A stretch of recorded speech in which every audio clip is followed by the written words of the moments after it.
Bueno, muchas gracias, Ricardo, por esta presentación. Muchas gracias a ustedes por su presencia y también a la universidad por haberme invitado y dado la oportunidad de hablar aquí y dado la oportunidad de hablar de una de las cosas de las que más me gusta hablar, del humor, que es una de los ejes de mi vida. Es algo que llevo en la sangre por familia, como muy bien se ha dicho, y también por afición. Yo me he dedicado al humor desde el punto de vista académico, estudiándolo, y desde el punto de vista más lúdico, más creativo, pues escribiéndolo, y la verdad es que me parece algo muy importante y me entristece que no a todo el mundo se lo parezca, ¿no? Porque por mucho que se diga, la verdad es que el humor está infravalorado. El humor no gana premios, el humor no tiene reconocimiento generalizado y el humor a veces es despreciado por la gente. No sé si estarán de acuerdo conmigo. Muchas personas van a ver una comedia cómica, ríen durante 2 horas y cuando salen dicen ¡qué gansada! Bien, no es una gansada. Una obra de arte que tiene como objetivo hacerte reír, si te hace reír durante 2 horas, es una obra plenamente satisfactoria. Una obra no satisfactoria sería, por ejemplo, una película de miedo que no nos asustase, ¿no es así? Sin embargo, nadie protesta de que las películas de miedo no le asusten y no se aprecia el valor del humor. Los filósofos, la conexión del humor con la filosofía. Claro que los filósofos han hablado mucho del humor. Creo que fue Cicerón quien dijo, no sé si es cierto o no, que no se puede pensar ninguna tontería que no la haya dicho ya un filósofo en algún momento.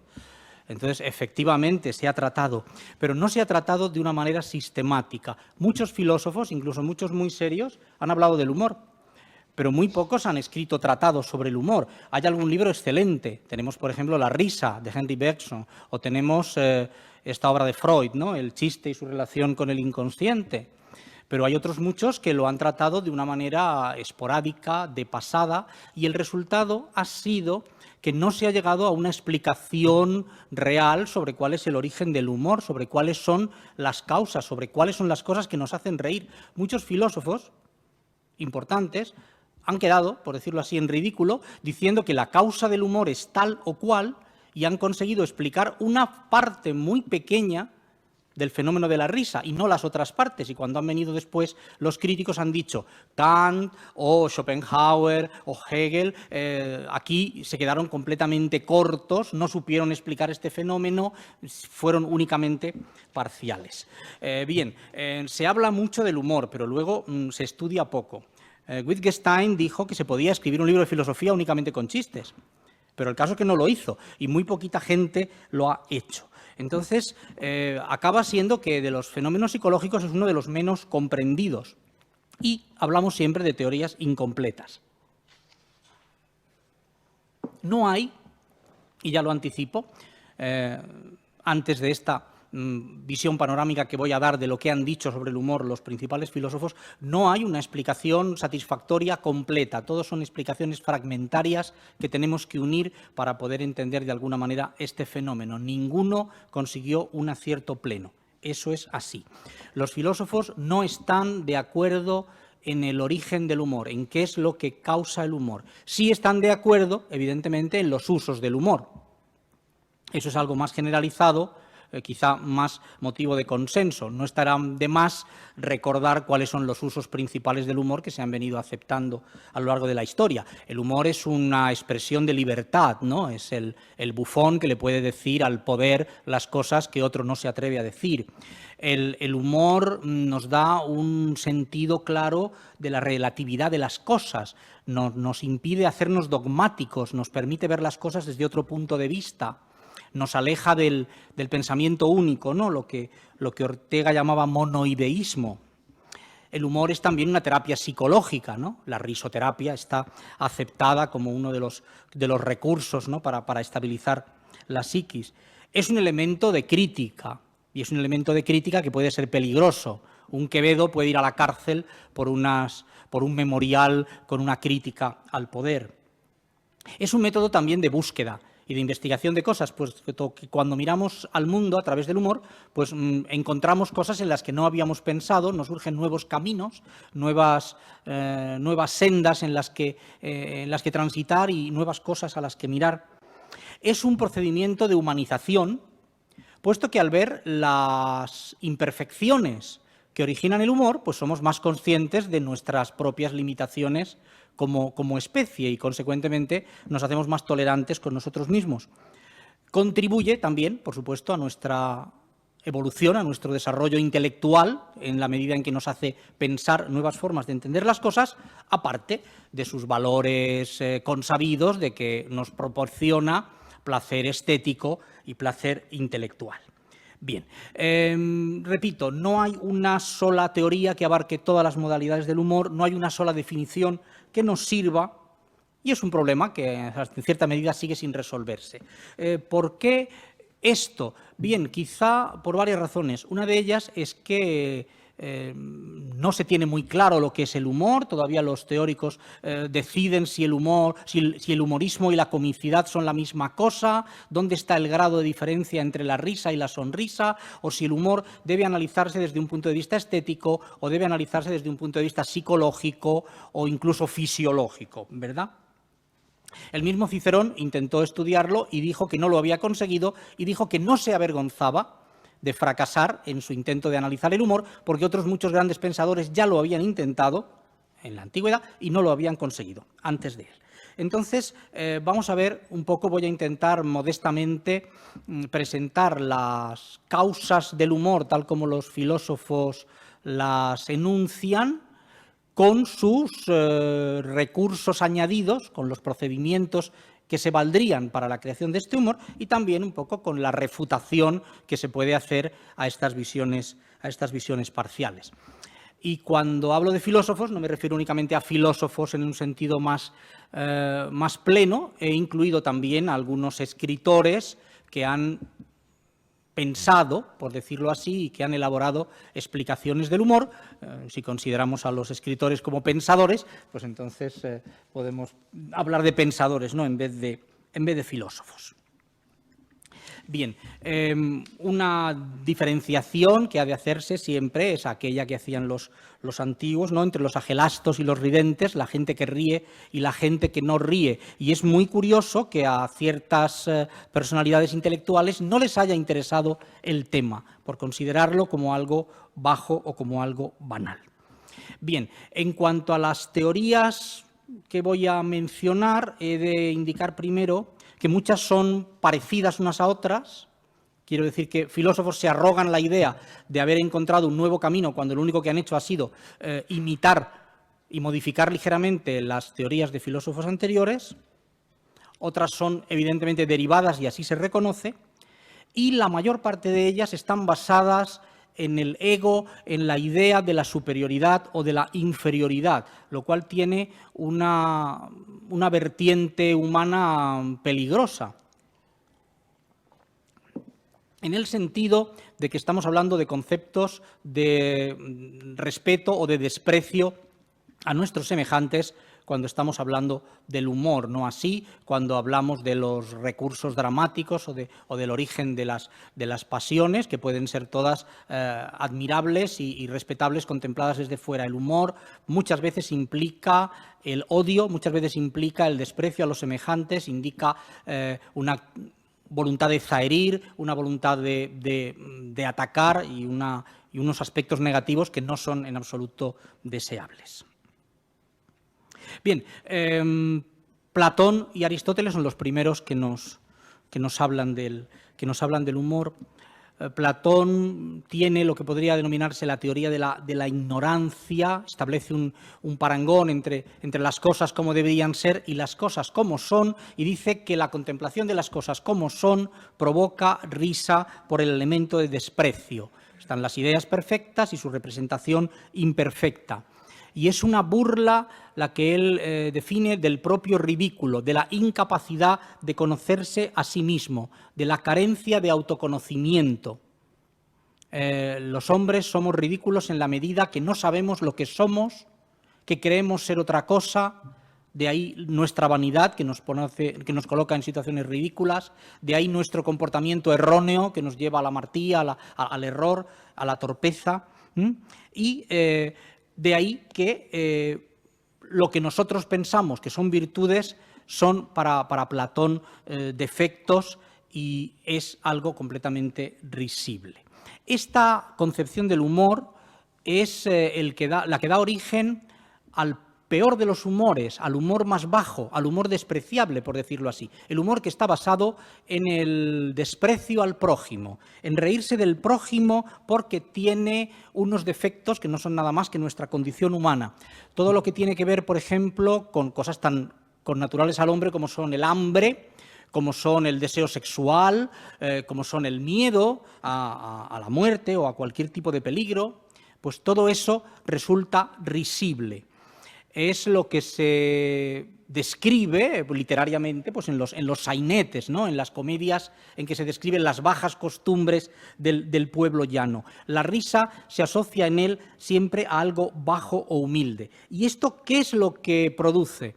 Esto produce un tipo de humor basado en el ataque al que es, entre comillas diremos, inferior a lo que nosotros consideramos. No necesariamente lo es, pero nosotros lo consideramos así. Ataque, burla del que posee un defecto físico, puede ser estrábico, puede ser jorobado, puede ser cojo, al que posee un defecto de índole intelectual, bien por su ignorancia, bien por una deficiencia mental, y ya, a continuación, el que pertenece a cualquier grupo que nosotros queramos identificar como inferior, ya sea un grupo racial, ya sea un grupo social, ya sea un colectivo de personas con una ideología política o religiosa que no es la que nosotros consideramos. El típico chiste de Lepe, el chiste sobre los de tal región o el chiste sobre los... ustedes se dan cuenta perfectamente de lo que digo. Estamos estableciendo una inferioridad y superioridad totalmente arbitraria. Nosotros nos colocamos en la situación de los que estamos arriba y miramos despreciativamente a los que están abajo. He dicho humor bajo por dos razones. Primero, por la facilidad con la que se crea. Es el más sencillo de hacer. Todos los niños, inconscientemente, saben hacerlo y en su clase se burlan del que es más gordito, del que lleva gafas, del que es torpe en gimnasia, del que tiene el pelo pelirrojo, las narices muy largas. Es algo muy obvio, muy consustancial al ser humano. Es muy fácil de hacer. Y por otra parte, es muy fácil que la gente continúe y siga ese tipo de humor. Es el humor en el que se basan, lamentablemente, mucha de la literatura de humor que tenemos hoy en día, los monólogos de la televisión, en donde nos reímos de si las mujeres tienen estos defectos y los hombres tienen estos otros, y la gente de esta región tiene este otro defecto, hablan así, se comportan así, etc. Esto, por supuesto, es bastante negativo, no es deseable y es una de las formas más habituales y más frecuentes. Claro, esto se refuta fácilmente, no todo el humor es decadente, esto no explica todas las variedades del humor, solamente explica algunas y siempre tiene un alto grado de subjetividad porque evidentemente las personas que puedan pertenecer a esa colectividad que está siendo ridiculizada no van a reír, con lo cual no es humor real, es humor para algunas personas sí y para otras personas no. Lo ideal sería el humor que en mayor o menor medida pudiera apelar a todos y que todos lo entendiéramos. Aristóteles, ¿verdad?, con su mimesis, habla pues, de lo trágico asociado a lo ideal y lo cómico asociado a lo cotidiano, a lo natural. El hombre inferior, el que no está a la altura de lo deseado, pues es realmente también objeto de risa. Aquí lo que se nos dice es que la risa es un castigo a la fealdad física o a la fealdad moral, ¿no?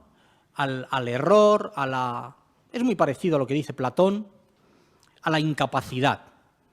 La persona camina, resbala con la piel de plátano, cae y nosotros nos reímos. Y el proceso, según explicaría Aristóteles, es nos reímos de su torpeza porque nosotros no nos hubiéramos caído. Ahí entra el sentimiento de superioridad. Nos reímos del tonto que se cae porque nosotros somos tan listos que no nos hubiéramos resbalado con la piel de plátano y no nos hubiéramos caído. Entonces, de alguna manera, se está hablando del humor como elemento de la degradación, como elemento de deformidad.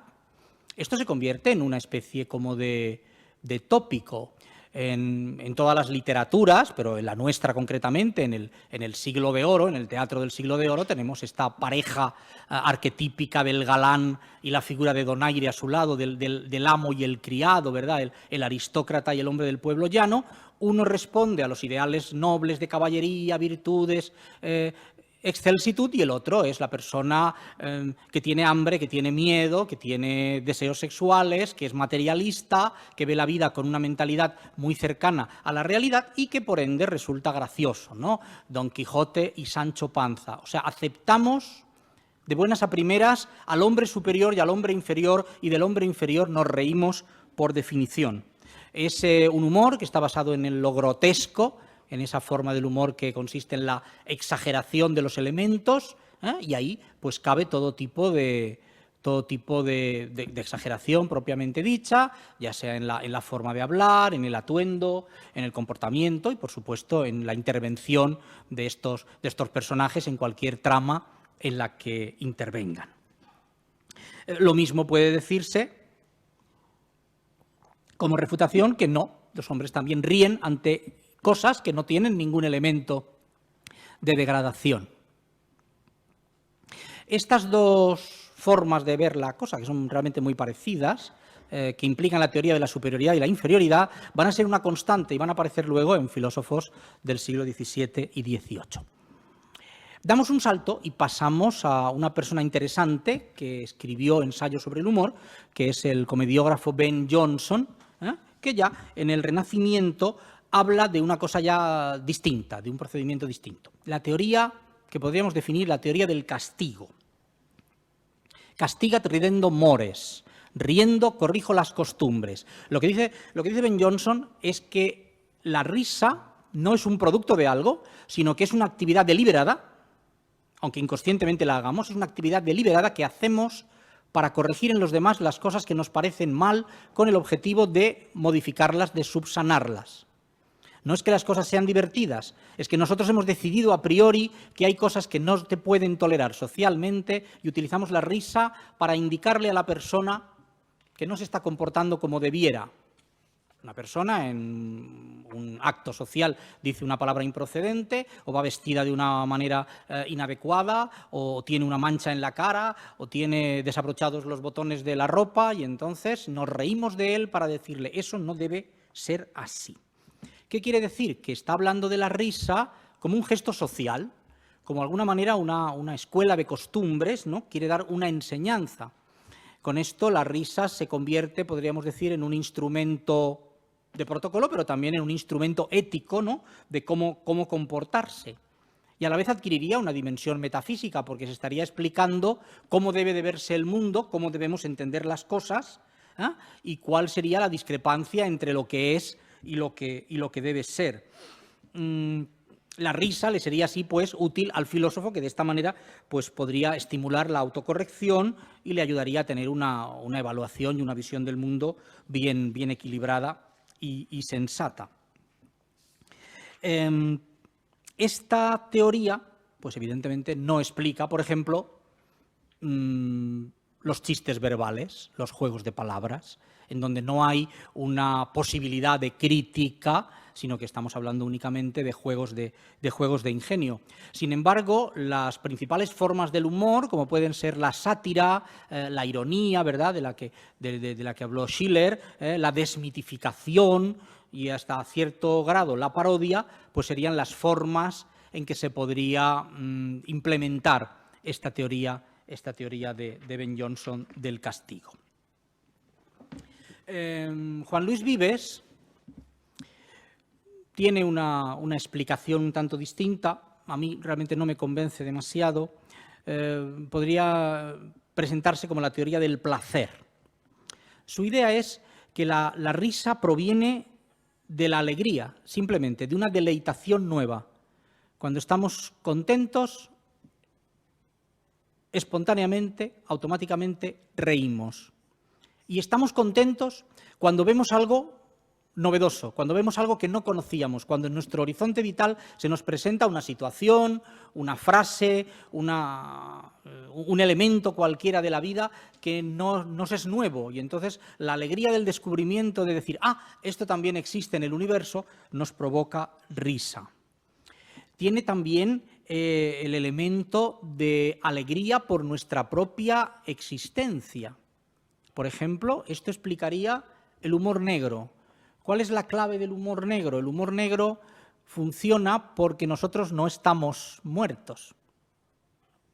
Y nos provoca alegría ver que nosotros no estamos muertos. Cuando vemos una historia que tiene que ver con sufrimiento, enfermedad y, por supuesto, con la forma extrema del humor negro, con la muerte, con el cadáver, no es que un cadáver sea divertido, pero nos produce una alegría saber que no somos nosotros los que estamos ahí, que le está pasando a otro, que lo podemos ver desde fuera. Esta forma de humor negro, directamente la recomendó Leonardo da Vinci, que dijo que a ser posible había que reírse hasta de los muertos. Él insistió en que era una forma muy saludable de vivir, que no había que tenerle miedo a la muerte, sino que había que verla con humor y, al contrario, estar contento de ser parte de esa minoría que está viva, porque la mayor parte de los seres que han sido y serán en este mundo pues no lo están, ¿no? El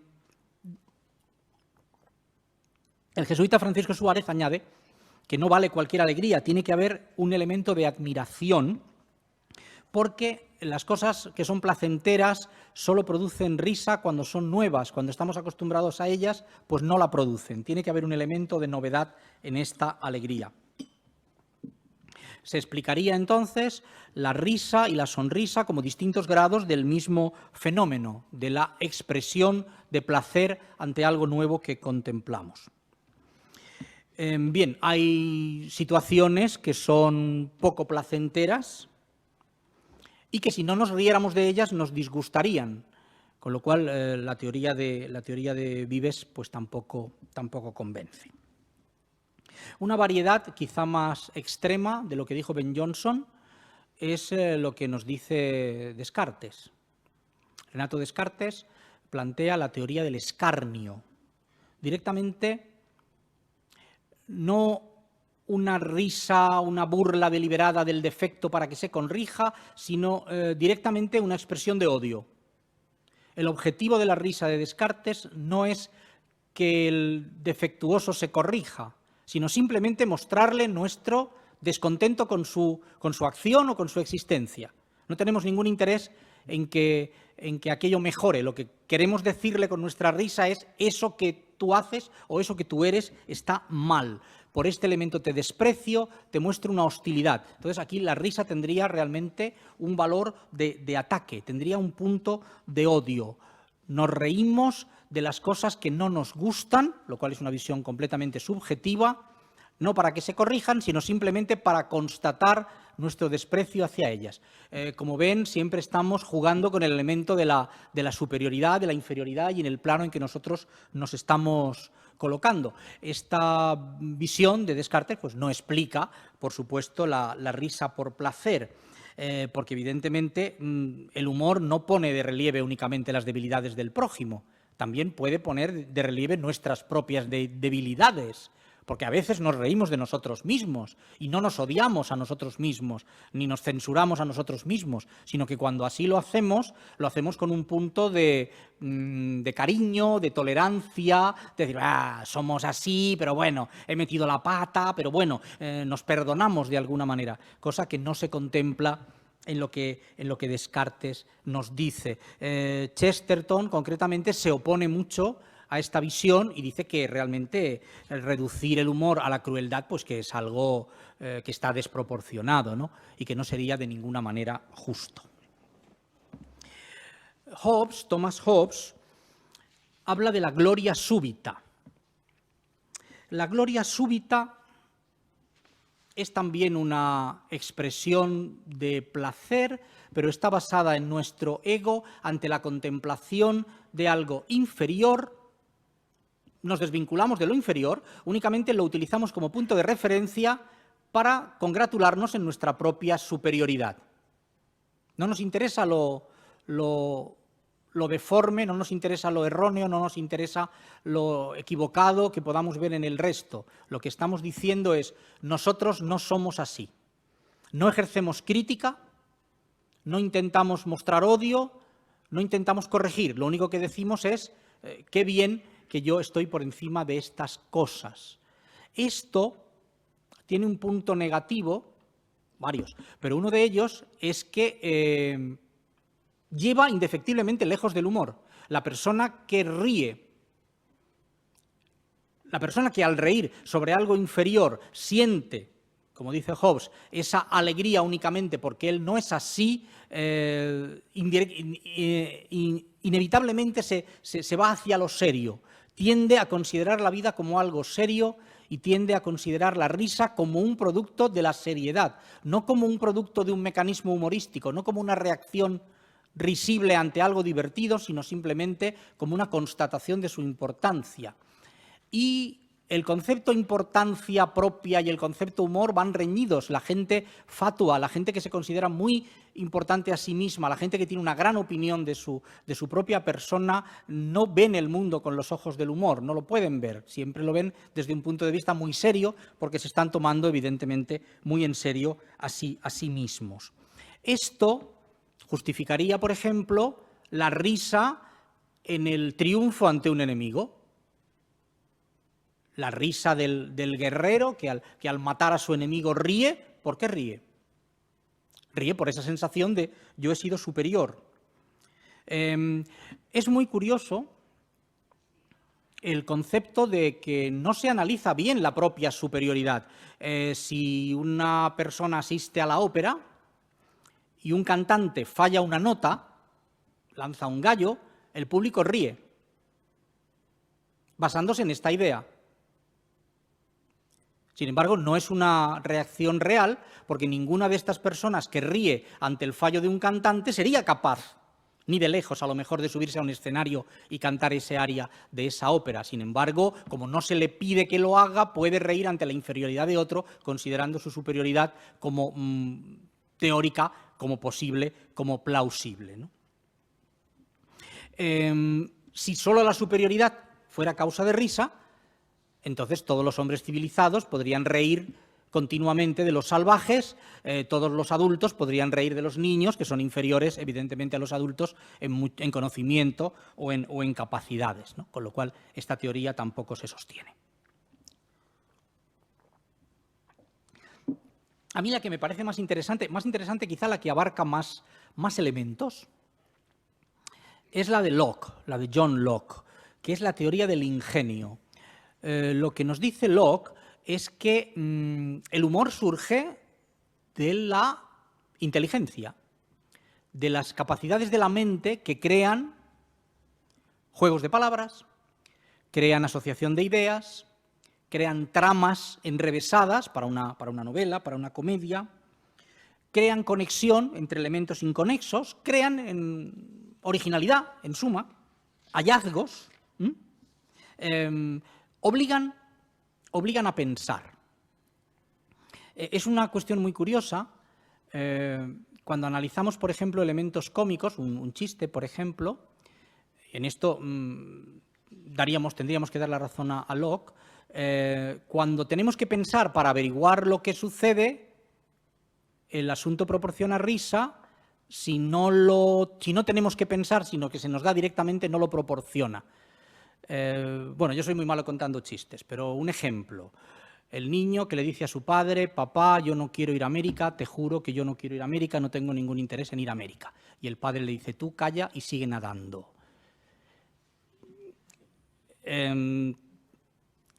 Si lo contamos de una manera directa, si decimos: había un señor que quería ir a América con su hijo, no tenía dinero para el pasaje y entonces decidió ir nadando, el elemento de absurdo está. El elemento de exageración está, sin embargo, no tiene gracia. Tiene gracia de la otra manera, en que se te ha obligado a pensar: está nadando, luego resulta que es que... y tienes que hacer todo el proceso en tu mente, ¿no? Entonces, todos todas las bromas que están basadas en una perífrasis, en que las cosas no se te dicen de una manera directa, sino que tienes tú que deducirlas, todo lo que tiene que ver con el equívoco, todo lo que tiene que ver con el fingimiento, que son la base de la mayor parte de los argumentos cómicos, ¿no?, de la novela, del teatro, de las historias, pues están basados en lo que nos dice Locke, ¿eh? La conexión entre elementos que parecen incongruentes, la asociación de ideas, lo que nos lleva de un lugar a otro, eso nos proporciona risa también por el placer de ver la conexión. Bien, es la teoría, por decirlo así, que más recursos humorísticos abarca, a la que podemos adjudicarle más formas de entender el humor y más procedimientos concretos, ¿no? De esta figura retórica provoca humor por estos y estas razones, pues generalmente cuando tenemos que distribuirlas y poner cada figura retórica en el saco de la teoría filosófica correspondiente, Locke es el que queda más lleno. O sea que es el que más recursos utiliza. Evidentemente, esto no explica todo, porque aunque hay muchos recursos de ingenio que explican el humor, no todos lo hacen invariablemente, no todos lo hacen de una manera sistemática. Immanuel Kant, habla de la expectativa defraudada. Lo hace muy de pasada. Lo que pasa es que a una figura como Kant pues no podemos ignorarla. Es el concepto opuesto a la sorpresa. Esperamos algo y sucede otra cosa distinta, o esperamos algo y no sucede nada, ¿no? Es la típica parábola, ¿no?, del parto de los montes, un ruido estruendoso, el monte se abre y aparece un pequeño ratón, ¿no?, que es la causa de este cataclismo. Esto también lo dice Pascal. Pascal dice que nada hace tanto reír a la gente como esperar una cosa y encontrarte otra. Esta explicación, evidentemente, justifica algunas de las gracias, por decirlo así, pero no todas, la mayor parte de ellas, pues no son así, sino que nos encontramos con cosas inesperadas en vez de no encontrarnos con nada. Esto no abarca todas las clases de risa. Y además Kant no explica por qué. Nos dice, esto es así. La expectativa defraudada provoca risa, pero no nos dice por qué, no nos dice qué mecanismo psicológico nos lleva a reír ante una expectativa que no se cumple. Y además, a veces, cuando esperamos una cosa y se nos da algo de grado inferior, aquello no nos proporciona risa, todo lo contrario, lo que nos proporciona es frustración, pena, tristeza, o sea que Kant no es de los más acertados. Hegel justifica la risa como la alegría ante la sagacidad por haber entendido algo complicado. No alegría per se, como en Luis Vives, no alegría por ser superior de una manera básica, sino alegría por nuestra capacidad de seguir un razonamiento, entender una broma, encontrar el secreto de algo, percibir en juego de palabras, de la misma manera que cuando nos dicen algo y no lo entendemos, se produce una frustración, cuando nos dicen algo y sí lo entendemos, se produce una alegría que se transforma en risa. Cuanto más complicado sea lo que nos digan, pues más risa se provoca, como una especie de regodeo en nuestra misma propia capacidad intelectual. Es alegría por ser listos ante una cosa concreta. Esto es muy parecido a la gloria súbita de Hobbes, pero que no es, ya digo, un elemento de alegría ante la superioridad, sino ante un mecanismo concreto. Esto tampoco justifica mucho, porque hay muchos triunfos intelectuales que no provocan risa. Si resolvemos satisfactoriamente una ecuación de segundo grado y el resultado es el que se esperaba, pues nos podemos sentir contentos, pero no nos reímos, no nos va a proporcionar ese elemento de risa. Uno de los más interesantes, aunque también parcial, es Schopenhauer. Arthur Schopenhauer, sí, en Parerga y Paralipómena y en otros libros, trata bastante el tema de la risa. No lo hace de una manera en bloque, ¿no?, en todo un capítulo, lo hace de una manera esporádica, pero realmente insiste bastante en el tema. A él se le podría adjudicar el concepto de absurdo y muchas más cosas, ¿no?, el concepto de inverosímil, el concepto de la falsa lógica, todo aquello que no encaja en nuestra mente, que rompe nuestros esquemas mentales, nos parece divertido porque no lo entendemos, es un poco lo contrario, ¿verdad?, de lo que ha dicho Hegel. La falsa lógica. Si en el polo norte hace frío, pues en el polo sur hace calor, obviamente. O el silogismo falso, ¿no?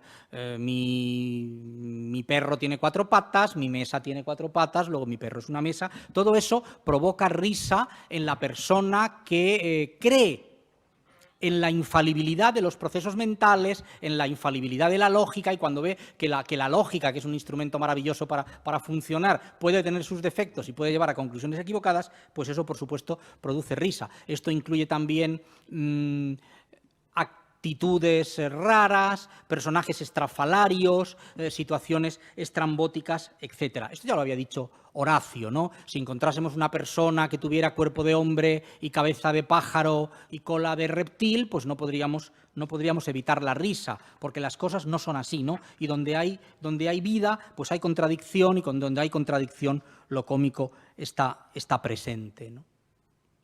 Contradicción, por ejemplo. Bueno, hay un chiste que a mí me gusta mucho, creo que es de mis preferidos, muy antiguo, porque es del Renacimiento, está en un libro, se llama Sobremesa y alivio de caminantes, que es una recopilación de chistes ya de la Edad Media, y habla de un párroco que contaba muy bien la pasión de Cristo y en la homilía contaba los sufrimientos de Jesucristo, ¿no? Lo hacía tan bien que las mujeres que estaban escuchándolo pues lloraban de pena y de simpatía, ¿no? Todas las beatas que estaban en la iglesia. Entonces él, viendo que estas mujeres lloraban y sufrían, pues se compadeció de ellas y les dijo: señoras, no lloren, porque esto que les estoy contando pasó hace muchos años y a lo mejor ni siquiera es verdad. Bien, entonces la idea, evidentemente, de que un sacerdote admita la posibilidad de que Jesucristo no... Bien, pues evidentemente es una contradicción, pertenece a esa ruptura de las ideas de lo que nosotros esperamos y de lo que nosotros tenemos en mente. ¿Cuál es la razón psicológica de esto? Nuestra mente funciona clasificando cosas y funciona por categorías. Tenemos costumbre, cuando oímos algo, de colocarlo, ¿verdad?, en su casillero correspondiente. Cuando se nos dice algo que nosotros no podemos colocar en ningún sitio, se nos produce una sensación de desazón y tenemos como una especie de risa tonta, ¿no? de esto que es, no lo he entendido, no sé lo que es. Cuando un objeto pertenece a dos categorías mutuamente excluyentes, cuando se está hablando, por ejemplo, de un imposible. Había dos personas y cada una era más tonta que la otra. No es posible, ¿verdad? Entonces, ese tipo de expresiones. Era feo aunque guapo. Esto lo hacen mucho los literatos. ¿Cómo? Todas las expresiones de lo imposible tienen, evidentemente, una gracia. Este absurdo, o incongruencia, falsa lógica, pues no explica, por ejemplo, el humor verbal. Se opone a la teoría de Locke, que lo que nos está diciendo que lo que interesa es el proceso lógico bien construido, original, ¿verdad?, y que es el que nos divierte, y que se basa en la asociación de ideas y no en la disociación.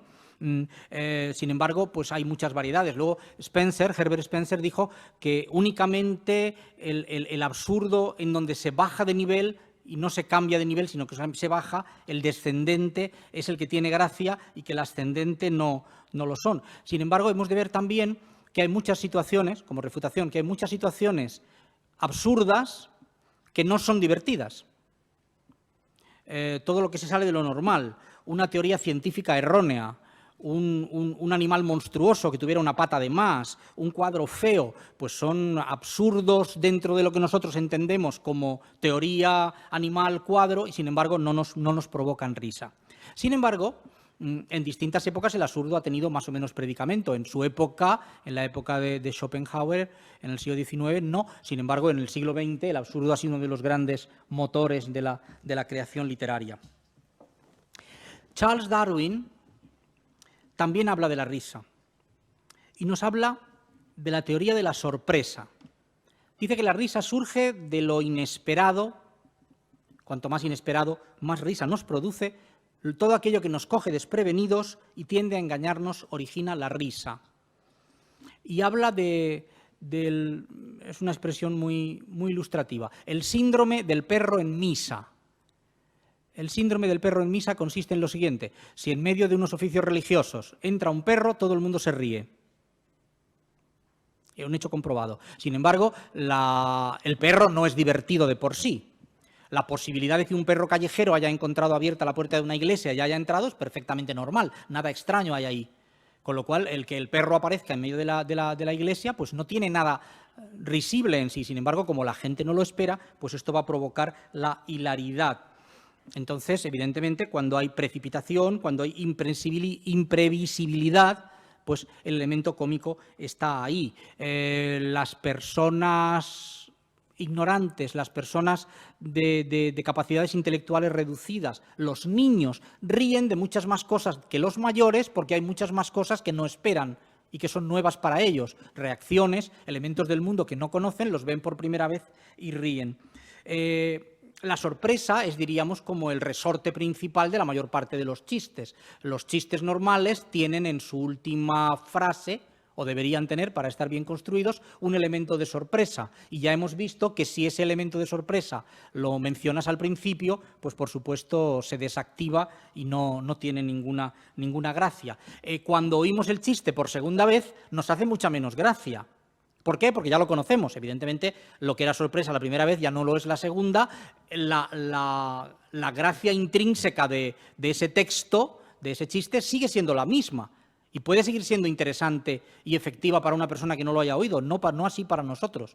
Con lo cual, es el elemento de sorpresa. Sin embargo, considerar la sorpresa como una especie como de cosquillas psicológicas, algo que te induce a risa cuando te la hace otro y que no puedes hacértela tú mismo, porque evidentemente tú no puedes sorprenderte a ti mismo con nada, pues no explica todas las formas. Muchas veces tenemos sorpresas en nuestra vida y muchas veces son muy desagradables y no nos provocan risa en absoluto.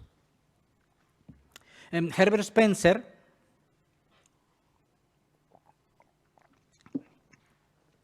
habla de la teoría del alivio. Considera el humor ya desde un punto de vista mucho más fisiológico, psicológico hasta cierto punto. No es una teoría intelectualista. Hay una tensión previa que al romperse se traduce en risa, lo que literariamente denominamos el alivio cómico, ¿no? En medio de una serie de escenas dramáticas en una pieza, pues la escena cómica nos relaja y nos permite apreciar mucho más lo dramático que viene a continuación. De ahí el mecanismo utilizado siempre de risas antes de lágrimas y lágrimas antes de risas, ¿verdad? Cómico antes de serio, serio antes de cómico, para que todas las cosas tengan su realce. Tenemos miedo, tenemos tensión, pensamos que hay un monstruo detrás de la puerta se abre lentamente, la tensión va acumulándose y cuando vemos que no es el monstruo, sino que es este personaje simpático que ha venido con nosotros, nos reímos porque vemos que el peligro se ha disipado, que no hay nada ahí que temer. Es una energía nerviosa que se va acumulando y la risa funciona como simplemente un elemento catártico, algo que nos limpia, que nos libera. Los surrealistas, Breton, utilizaron el humor negro en esta función liberadora con gran eficacia. Sin embargo, si queremos ver la risa únicamente como una respuesta fisiológica ante un estímulo, ¿no? como una descarga de energía, pues entonces nos encontramos, por ejemplo, con la risa sardónica, nos encontramos con la risa histérica, que no quedan explicadas en función de este mecanismo, ¿no? Con lo cual, esa risa por placer ante la desactivación de la tensión o la desactivación del peligro, pues no es coherente. Charles Baudelaire, no sé si incluirlo o no, pero bueno, tiene un punto curioso porque habla de la teoría del satanismo y ya le da a la explicación de la risa pues un tinte más teológico. El hombre tiene como dos tendencias, una tendencia hacia el bien, otra hacia el mal, o diríamos hacia Dios y hacia el diablo. Todo lo que sea la tendencia hacia Dios pues nos lleva a emociones y a sensaciones, pues diríamos, elevadas, puras, etcétera. espiritualidad, deseo de ascender, etcétera, pero también tenemos, por otra parte, la tendencia hacia lo bajo, la animalidad, el placer de rebajarse, un orgullo diabólico. La risa nos la presenta como una especie como de consecuencia del pecado original. La risa es algo siniestro, privativo de los seres inferiores. Esto no es una explicación, sino meramente no sé, un detalle estético que menciono, pero no siempre, evidentemente, nos provoca risa la desgracia, la debilidad, los elementos bajos del mundo, y esto pues realmente no aporta mucho a lo que decimos. Lo he mencionado únicamente, ya digo, como curiosidad. Nietzsche sí escribe bastante sobre la risa. Dice que la risa surge de la imperfección del mundo como un mecanismo voluntario que nosotros implementamos para no sufrir. O sea, dicho de una manera más sencilla, reímos por no llorar ante la contemplación del desastre del ser humano, de la inferioridad de su especie, del caos del mundo. Tendríamos que llorar amargamente ante esa contemplación, pero no queremos sufrir, y entonces optamos por no hacerlo, optamos por reírnos de aquello que debería entristecernos. Cerramos nuestro corazón, nos protegemos, nos creamos un caparazón, no importa de qué se nos hable. El gobierno, no me hables del gobierno. Y entonces me río de una situación que a lo mejor si la considerara en serio, pues podría perturbarme, podría ponerme muy triste, ¿no? Entonces la risa es, dice, lo único que nos permite soportar las tragedias de la existencia. La realidad es muy seria y muy triste, pero nosotros no vamos a tomarlo así, sino que vamos a refugiarnos en la risa, aunque sea un mecanismo de evasión, como única forma de poder soportar el dolor del mundo. La única manera de no volvernos locos, la única manera de no desesperarnos es no tomárnoslo en serio, quitarle importancia, pensar en otra cosa y directamente atacar la seriedad del mundo. También se establece una diferencia en las teorías de Nietzsche, evidentemente, sobre la moral de los señores, la moral de los esclavos, el superhombre, el hombre libre, el esclavo. El hombre libre es el que puede reír, el esclavo es el que no puede. La risa tiene esta dimensión liberadora, que hemos mencionado antes, y la seriedad se presenta como una enfermedad. Gran parte de los males del mundo, en esto yo estoy bastante de acuerdo, surgen de que nos tomamos a nosotros mismos y al resto del mundo demasiado en serio. Otra cosa es que algunos críticos han dicho que Nietzsche exagera la dimensión de la risa como instrumento de crítica, ¿no? Que no es tan eficaz como él quiere presentarnos, pero él dice que sí, que es un arma filosófica, es una risa constructiva, y que hace que el filósofo tenga una forma de pensar, un modus operandi concreto y bastante eficaz. Bien, aquí estamos hablando de los usos de la risa, de la voluntad de reír, pero no de las causas externas que la originan. Freud, por su parte, autor, como ya he dicho, de este libro, El chiste y su relación con el inconsciente, muy interesante, pues tiene una teoría lúdica, la teoría de la regresión. Lo que él nos dice es que el hombre adulto vuelve a su niñez. Las actividades del hombre adulto son juegos, da igual que sea el golf o la caza, la pesca, la bolsa o muchas veces parte de lo que es su vida profesional. Ese retroceso al estado infantil es en el marco en el donde surge la risa, de manera semejante a lo que sucede en los niños. La risa es también una defensa contra la angustia, es un elemento de reacción ante la sorpresa, lo mismo que se ha dicho en otros filósofos. Lo que pasa es que él lo lleva al terreno de las personas adultas. Es el mecanismo para protegerse de la ansiedad, de la frustración, es un elemento catártico, es una exaltación de lo lúdico, la visión de que tendríamos que poder disfrutar de las cosas que en el mundo nos permiten hacerlo, y reímos deliberadamente, vamos buscando aquellos elementos que nos permiten disfrutar, y a poco que los encontramos, reímos deliberadamente de ellos para producirnos esta catarsis. Evidentemente, él lleva la risa al plano del instinto, lo cual no es siempre satisfactorio, puesto que hay un humor elaborado que no depende de nuestras reacciones instintivas. Otro de los grandes teóricos pues es Bergson. Henry Bergson tiene la teoría del automatismo.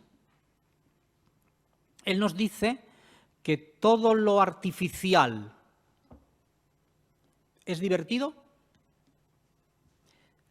como diferente de lo humano, es divertido siempre que interfiere en lo humano. Cuando hay una mezcla de lo artificial y lo humano es divertido, cuando hay una mezcla opuesta de lo humano en lo artificial también, lo mecánico inserto en lo viviente, lo artificial en lo que es el hombre, la cosificación y todo lo que tiene que ver con los movimientos automáticos, con la inercia, etc.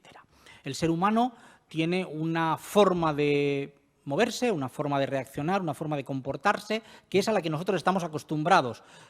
Todo lo que sea automatizar esa forma, todo lo que sea salirse de esa norma nos provoca risa. El movimiento de un brazo de una persona puede ser normal, puede ser más o menos elegante. Si movemos los brazos como si fuéramos un muñeco articulado, pues eso provoca diversión, en la medida en que el cuerpo humano hace pensar en algo inhumano, en algo artificial. Por ejemplo, lo que es la repetición de un gesto, puede ser un tic nervioso, puede ser la repetición de una palabra, puede ser una frase, o lo que es simplemente la inercia.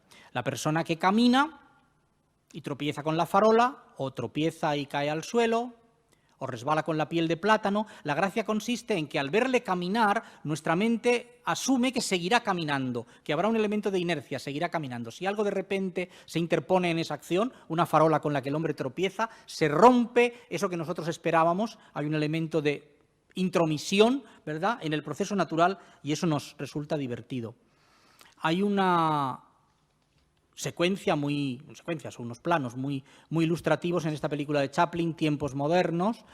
Chaplin está con dos llaves inglesas apretando unas tuercas en una cadena de montaje, y aprieta unas tuercas y le vienen otras dos, y aprieta unas tuercas y está apretando. Entonces aparece una señorita que lleva un traje y en el pecho tiene como dos pompones que son muy semejantes a las tuercas que está apretando Chaplin. Entonces él, cuando la ve, va detrás de la señorita intentando apretarle las tuercas del traje, porque ha automatizado la idea de dos piezas negras, pues yo las aprieto, ¿no? Este elemento es el que explicaría Bergson.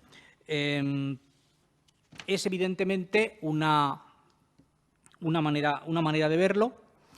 Otra cosa que dice Bergson es que el humor es antitético con la emoción.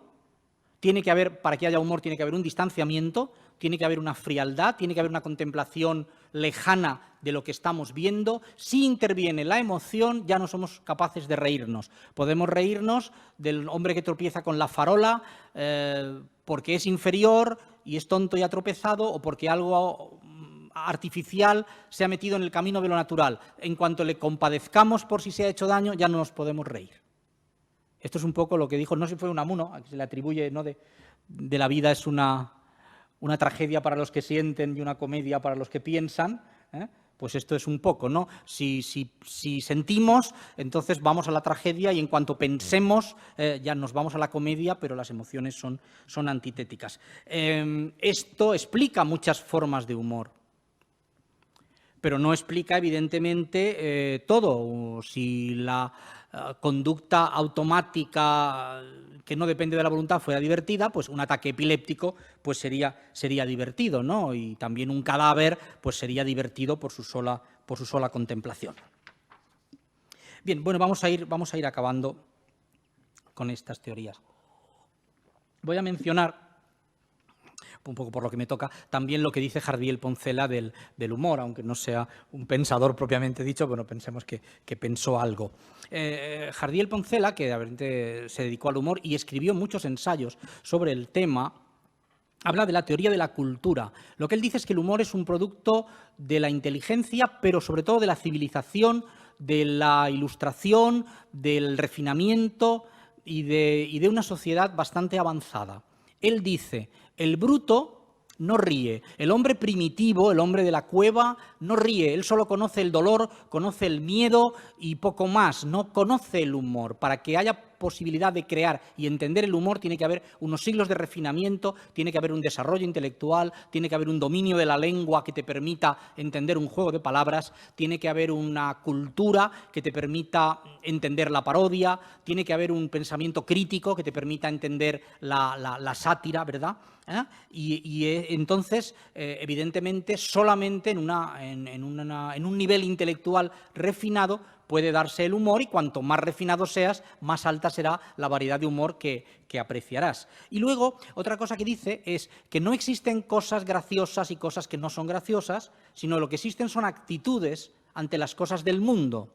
Tú puedes tomar una actitud de tomarte la vida con humor o de no tomártela con humor. Si decides tomártela con humor, entonces, como dijo Balzac, todo es tema. Todas las cosas pueden ser divertidas si tú decides mirarlas con esa mirada, o todas las cosas pueden ser serias si tú decides hacerlo así. Entonces, el humor se basa, evidentemente, en una inteligencia predispuesta a ver las cosas, a ver el lado burlesco de las cosas, el lado ridículo de las cosas, darle la vuelta a las cosas. Esto tampoco es plenamente convincente, porque entonces diríamos que las mentes primitivas no reirían de nada, y sabemos que no es así, porque hemos mencionado antes un humor bajo que apela a los instintos más primitivos del hombre y que evidentemente funciona. Y ya, pues para ir un poco resumiendo, tenemos a Koestler, el ensayista húngaro, que habla de la teoría de la disociación y explica el humor en función de la mezcla o el contacto eventual de dos series de cosas. Cuando tenemos dos series de elementos dispares, de distinto nivel, y hay un contacto de uno a otro, cuando se produce un cambio de nivel, subiendo o bajando, ascendente o descendente, aquello tiene gracia. Los elementos incompatibles, cuando se unen en un punto, tienen gracia. Una serie de palabras elegantes que incluyan en medio de ellas una palabra vulgar o viceversa, pues es algo divertido, ¿no? Pensemos, por ejemplo, un ejemplo que podamos decir, una novela romántica o una película romántica que se titulase Luna de miel en París. No tendría nada divertido. Podríamos hacer variaciones y decir luna de miel en Venecia. Podríamos decir luna de miel en el Cairo. Ahí habríamos variado un poco la serie. Podríamos decir luna de miel en Castellón de la Plana. Podríamos decir luna de miel en Motilla del Palancar. Bien. Entonces, ahí tendríamos el elemento de dos series disociadas. En nuestra mente, aunque sea una injusticia, pero tenemos una serie de ciudades que tienen un marchamo de elegancia, y a lo mejor París y Venecia están en esa categoría. El Cairo entraría en una serie de ciudades con un punto de exotismo. Castellón de la Plana o Albacete, con todos mis respetos, entran en una serie de ciudades con una connotación cómica. Esto es triste, si queremos. Es injusto, por supuesto, pero es así. Las palabras tienen connotaciones. La ciudad de Soria, la palabra Soria, tiene un punto de seriedad. Albacete no lo tiene, y es triste e injusto, ya lo digo, pero es así. Entonces, cuando mezclamos esas dos series de elementos en una frase, en un título, en un recurso argumental, pues eso tiene gracia. Cuando tenemos un personaje muy elegante que habla con distinción y en medio utiliza una palabra de argot o una palabra coloquial, eso nos divierte. Cuando tenemos una persona muy inculta que habla con una lengua muy coloquial y defectuosa y de pronto nos sale con un término griego o latino, pues también eso es divertido. O sea, todo lo que sea mezclar dos series. En cuanto a la refutación que se puede hacer a esta teoría, por decirlo así, de Koestler, bueno, pues se han hecho pocas objeciones. Evidentemente no explica todas las formas del humor. Bien, esas serían algunas de las principales teorías. Se podría hablar de mucha más gente, pero sería a lo mejor ya un poco pesado. ¿Qué podría decirse como resumen de todo esto? Pues podemos llegar a alguna conclusión, siempre muy provisional, sobre el humor. Antes de ello, no sé si ustedes se han dado cuenta del salto en el tiempo que he dado desde Platón y Aristóteles hasta hasta el Renacimiento. No ha sido casual. Lamentablemente, la Edad Media y los años en que la filosofía está más dominada por la teología son años nefastos para el humor. El humor es algo antitético muchas veces a las religiones y el cristianismo en San Agustín, en Santo Tomás, pues han de alguna manera negado el valor del humor, no lo han atacado de una manera muy directa, pero lo han mantenido al margen como algo no deseado. Y la razón es obvia. El humor quita el miedo. Cuando vemos algo con humor, luego somos incapaces de tenerle miedo. Cuando se pretende que respetemos algo en exceso, pues evidentemente no podemos dejar entrar a la sátira, no podemos dejar entrar a la parodia, porque entonces la desmitificación directamente echa por tierra el respeto que podamos tener. Y entonces esto es algo que sucede. Esto está ilustrado muy bien en esta novela de Umberto Eco, que ustedes recordarán, El nombre de la rosa, donde precisamente vemos, ¿no?, cómo en un monasterio se oculta y se destruye un ejemplar de la Comedia de Aristóteles que explica concretamente, ¿no?, las teorías del humor. Bien, ¿qué podríamos decir así como resumen del humor? Aunque luego tendremos ocasión de hablar muchas cosas más. El humor es distinto en cada lugar, no hay una forma única de humor, tiene que ver con el ethos de un pueblo, con la psicología de unas gentes, es distinto en cada lugar, lo que hace gracia en un lugar no hace gracia en otro. Los filósofos de distintos países lo han visto evidentemente de distinta manera, cambia con los climas. Evidentemente, todo lo que tiene que ver con el aspecto lingüístico del humor no es traducible, con lo cual es muy difícil apreciar el humor de otros pueblos. Es un elemento caduco. El humor no se mantiene, así como el drama sí, como los elementos dramáticos han venido funcionando perfectamente desde los griegos y todavía hoy vemos historias basadas únicamente en la venganza o únicamente y siguen funcionando perfectamente bien y no caducan. No sucede así con el humor. Primero, todas las referencias temporales evidentemente no valen.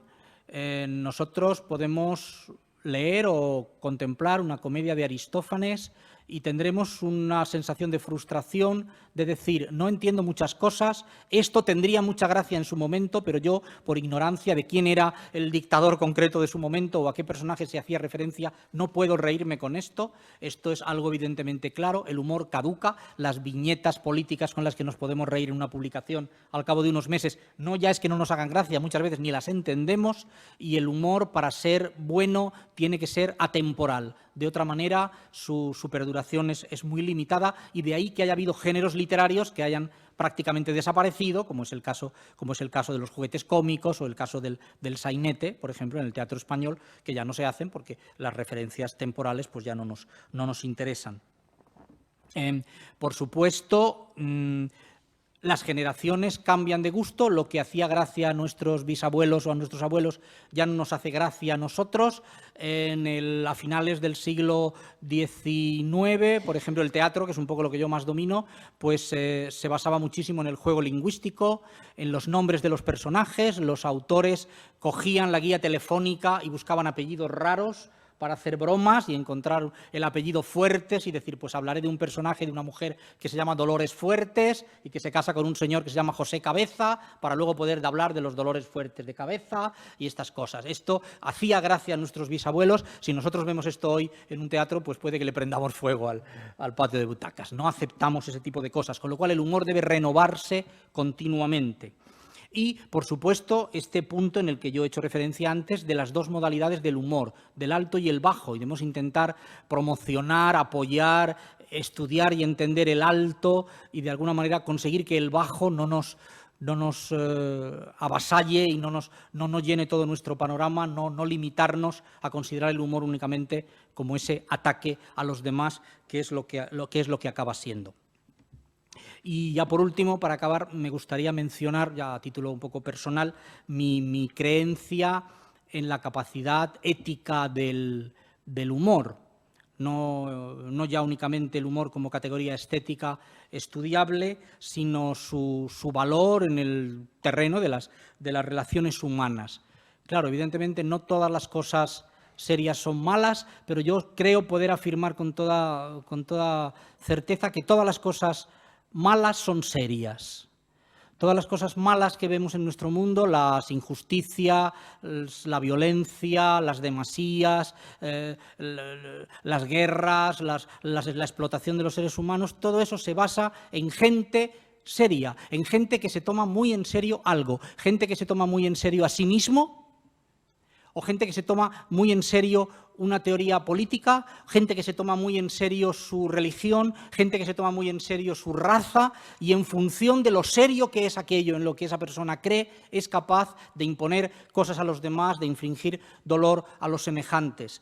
Y la persona que vive instalada en el humor, la persona que ve el aspecto lúdico de las cosas, la persona que sabe darle la vuelta a la realidad, la persona que ve el mundo desde esa perspectiva, yo creo que es incapaz de hacer daño. Se vuelve mucho más tolerante con nuestros defectos, se vuelve mucho más comprensiva con los defectos, ya digo, del ser humano, con los suyos propios, es capaz de reírse de los demás con cariño y también de sí propio, con lo cual resumiría diciendo que el humor tiene esa función correctiva, ¿no?, de la que habló Ben Jonson, sirve para mejorar a los demás y sirve también para mejorarse uno mismo. Como dijo Mark Twain, que el humor es el arma más eficaz de la especie humana. Nada más, muchas gracias.